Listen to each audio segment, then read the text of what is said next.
An Iranian surveillance drone circling at 12,000 feet was transmitting footage back to Tehran that should have been impossible. 12 Shahed 136 attack drones launched from coastal sites near Bandar Abbas just minutes earlier were suddenly falling from the sky. No missile trails, no explosions, no visible defensive fire. They just dropped. Within 94 seconds, all 12 contacts disappeared from Iranian radar. The surveillance drone operator cycled through frequencies, checked his equipment, then reached for the secure phone. Something had just shattered Iran's most important military doctrine, and nobody in Tehran understood what they were looking at. But here's what makes this moment historic. The USS Abraham Lincoln carrier strike group sitting 60 kilometers away hadn't fired a single interceptor missile. Not one SM-2, not one rolling airframe missile. The vertical launch cells that Iran spent a decade strategically trying to empty remained at 100% capacity. What Iran just encountered wasn't a missile. The U.S. Navy calls it Project METEOR. And I'm going to show you exactly why this changes everything about modern naval warfare, why Iran's entire asymmetric strategy just became obsolete, and what happened when Tehran tried to overwhelm this weapon with the largest drone swarm attack ever attempted against a U.S. carrier strike group. To understand why Meteor matters, you need to understand the problem the U.S. Navy has been living with for the past decade. A problem Iran exploited better than any adversary on Earth. It's called magazine depth. Every Arleigh Burke-class destroyer carries 96 vertical launch cells. That sounds impressive until you look at what's actually inside those tubes. SM-3 interceptors reserved for ballistic missile threats, SM-6s for high-value targets, Tomahawk cruise missiles for offensive strikes, maybe 60 cells realistically available for air defense at any given time. Each SM-2 interceptor costs $2.1 million. Each rolling airframe missile costs approximately $900,000. Each 5-inch naval gun round costs roughly $3,000. Now, look at what Iran built. According to open-source intelligence compiled by the Institute for the Study of War, Iran operates over 2,000 Shahed series attack drones. Cost per unit, approximately $20,000 to $50,000. Iran can manufacture 100 Shaheds for the cost of a single SM-2 interceptor. This isn't theoretical. According to USNI news reporting from December 2025, U.S. Navy destroyers in the Red Sea expended over $500 million in interceptor missiles defending against Houthi drone attacks. Attacks conducted with Iranian-supplied systems costing a fraction of that amount. $7 of American defense for every $1 of attack. That exchange ratio is unsustainable, and Iran knew it. According to a February 2026 report from Breaking Defense, this is exactly why the Navy designated directed energy weapons its #1 modernization priority. The Chief of Naval Operations stated publicly that the fleet needs infinite magazine depth. Weapons that don't run out because they run on electrical power, not explosive ordnance. Enter Project METEOR. Let me be precise about what this system does and doesn't do, because there's real misinformation circulating. METEOR is not a laser. Lasers use concentrated light. According to USNI News and Defense Post reporting from early 2024, METEOR stands for Maritime Experimental Tactical Energy Directed Operational Response, the Navy's first operational high-powered microwave weapon designed specifically for shipboard deployment. It uses electromagnetic radiation in a microwave frequency range designed to disable electronics without physically destroying the airframe around them. According to Congressional Research Service reports on Navy-directed energy weapons, METEOR generates a focused beam using thousands of gallium nitride semiconductor elements that combine into a single coherent beam. Gallium nitride is critical here. This semiconductor wasn't mature enough for weapons applications even a decade ago. Recent advances now allow these elements to generate massive power levels compact enough for a destroyer's deck. The beam steers electronically. No moving parts, no mechanical rotation. It aims at the speed of light by adjusting the phase of emissions across the array. Here's why it's so effective against drones. A Shahed's GPS module operates on milliamp power levels. Its flight computer uses commercial-grade electronics with no electromagnetic hardening. METEOR delivers energy measured in amps, thousands of times more than those circuits can handle. The drone's brain doesn't melt. It doesn't burn. It just stops. Like someone yanked the power cord. And the critical advantage? METEOR draws power from the ship's own electrical generators. The same generators already running Aegis, the radar, every system aboard. As long as the ship has fuel, METEOR can fire continuously.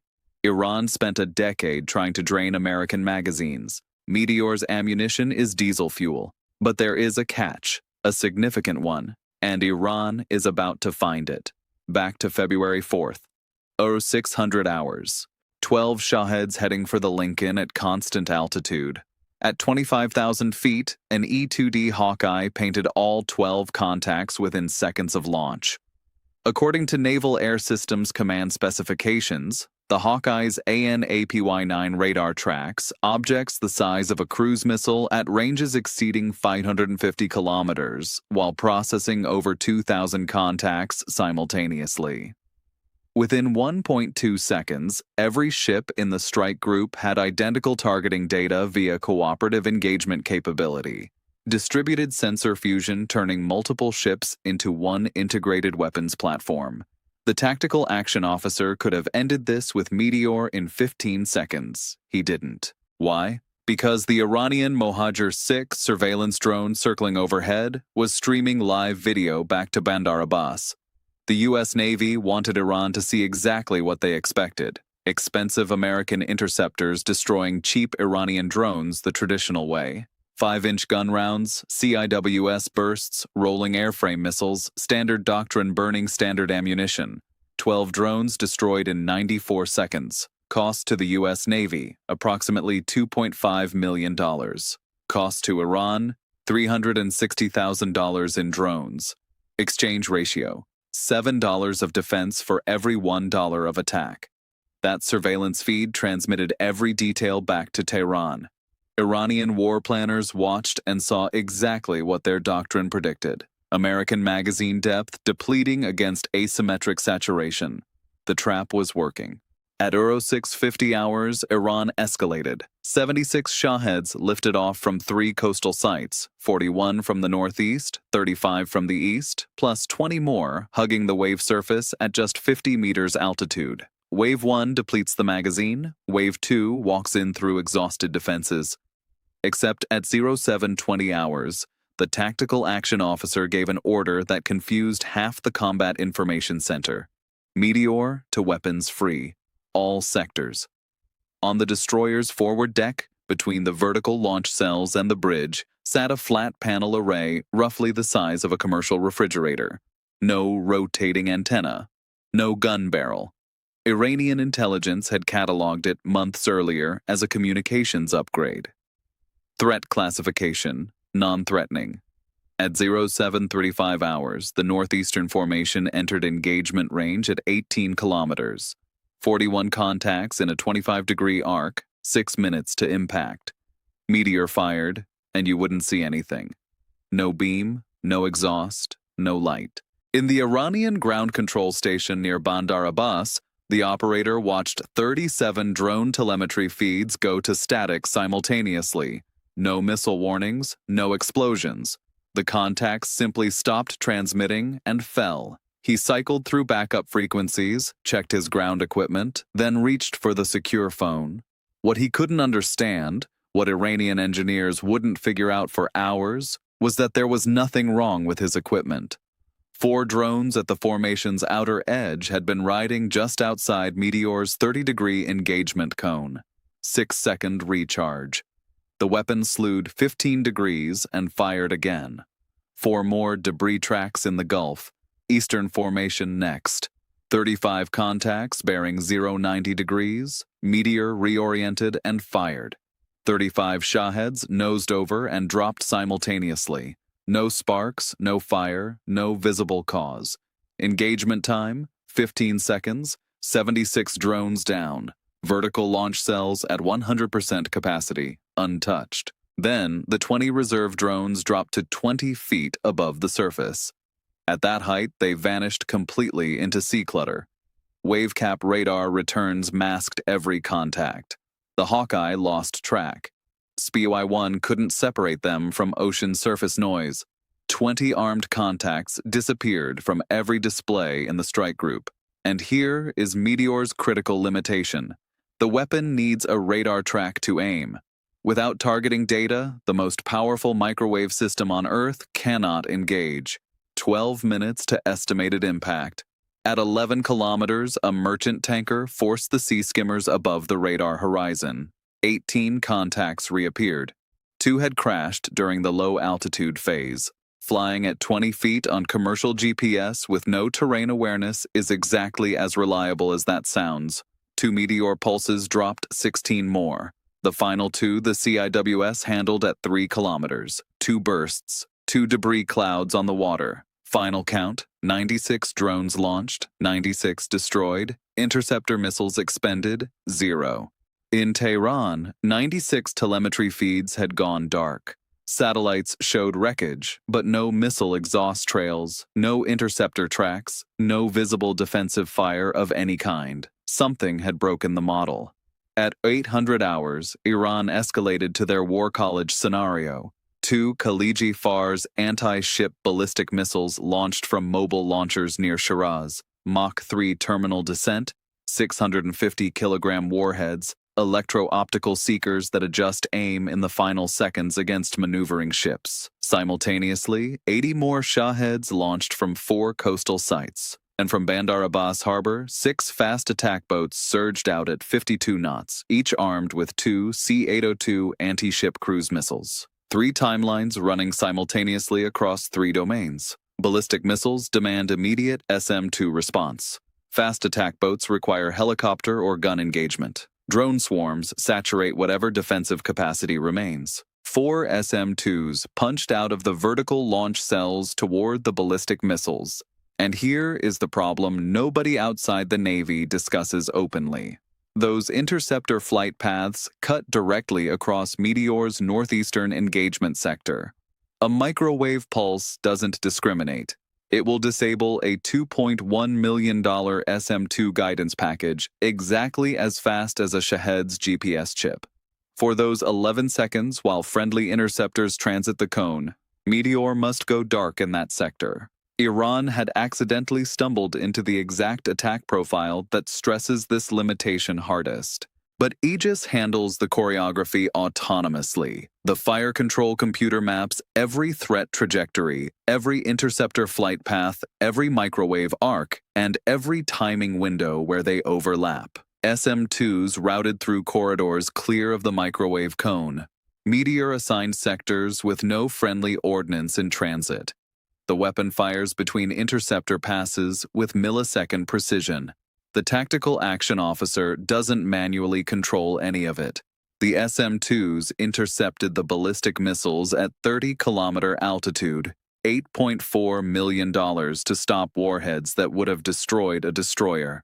During those 11 seconds of sector blackout, Meteor pulsed south and east continuously. The moment SM-2s cleared the cone, it slewed back north and caught the drones that had been coasting through the gap. An MH-60R Seahawk already airborne, pre-assigned to operate outside every planned microwave arc, handled the fast attack boats. 6 Hellfire missiles, 8 minutes. 6 boats became debris fields before their crews reached C-802 launch range. 80 Shaheds across 4 bearings received Meteor pulses in a computed firing sequence. 4 pulses, 6-second intervals, 24 seconds, 80 contacts eliminated. Iranian electronic warfare stations had been jamming since the ballistic missiles launched. It accomplished nothing.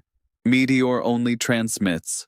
It doesn't receive. Jamming a directed energy weapon is like trying to stop a flashlight by shouting at it. Then, Iran's final wave, 60 more Shaheds from every remaining coastal site. Meteor caught 53 in 30 seconds, but sustained firing pushed the seawater cooling exchangers to their thermal ceiling. The weapon needed 90 seconds to stabilize, 7 surviving drones, 4.6 kilometers of closure with 0 directed energy coverage. Phalanx handled 3. Rolling airframe missiles took 2 at 6 kilometers. Meteor came back online and caught the last 2 at 9 kilometers. Total conventional expenditure against 300 drones, 2 ballistic missiles, and 6 fast attack boats, 4 SM-2s, 5 rolling airframe missiles, Phalanx gun rounds, and 6 Hellfires. Everything else ran on diesel. Iran spent 2 decades building a doctrine around one foundational assumption. American magazine depth is finite. Overwhelm it with cheap, numerous systems and something gets through. That assumption just became obsolete. According to a February 2026 report from Defense Scoop and statements by the Chief of Naval Operations, the Navy is accelerating directed energy integration fleet-wide, specifically because of the magazine depth revolution these systems enable. Meteor and systems like Helios, the 60-kilowatt laser currently deployed aboard USS Abraham, represent what Navy leadership calls infinite magazine capability. The cost-exchange ratio inverts entirely. Instead of $2 million interceptors against $20,000 drones, it's cents of diesel fuel per engagement. The limitations are real and worth stating clearly. Meteor requires radar tracking. Sea skimmers below the horizon can't be engaged until they pop up or another sensor provides targeting. Thermal management creates firing gaps during sustained engagements. Deconfliction with kinetic weapons temporarily shrinks the engagement arc. Atmospheric conditions affect microwave propagation. These are engineering challenges, not doctrinal failures, and the Navy is actively solving them. But here's the consequence that matters most strategically, the one Iran didn't see coming. While Meteor was destroying 300 drones, the E-2D Hawkeye was running intelligence collection across a 400 nautical mile view of the battlefield. Every launch site that opened its blast doors was geolocated to within 3 meters. Every mobile launcher that left concealment to fire the ballistic missiles was tracked from shelter to firing position and back. Every coastal radar station that activated to coordinate the attack exposed its exact location and operating frequencies. Iran didn't just lose 300 drones. They exposed their entire coastal launch network and didn't score a single hit. The strike group that absorbed everything Tehran threw at it walked away with full magazines, 0 battle damage, and a complete precision targeting package covering the Iranian coastal defense infrastructure. That's not just a tactical outcome, that's a strategic reversal. Now here's what I want from you before you scroll away. We just watched a weapon the size of a refrigerator, running on diesel fuel, invisible to the naked eye, dismantle a military doctrine 2 decades in the making. No explosions, no missiles, just drones dropping silently into the Gulf while Tehran stared at telemetry feeds going dark and couldn't explain why. The magazine depth problem that defined naval planning for 10 years now has a solution. And the economics that made asymmetric drone warfare so attractive just got flipped on their head. So tell me, does Meteor fundamentally change naval doctrine, or is it one powerful tool inside a system that still depends on everything around it? Does any adversary have a viable counter we haven't covered here? What does the next move in this arms race actually look like? Drop your answer in the comments. Make your case. Push back if you think I got something wrong. That kind of engagement is exactly what makes this community worth building. And if this is the kind of breakdown you come here for, where we go past the headlines and pull apart the economics, the technology, and the real strategic consequences, hit subscribe. New analysis drops regularly, and this story is far from over. The battlefield is changing faster than most people realize. Stay ahead of it.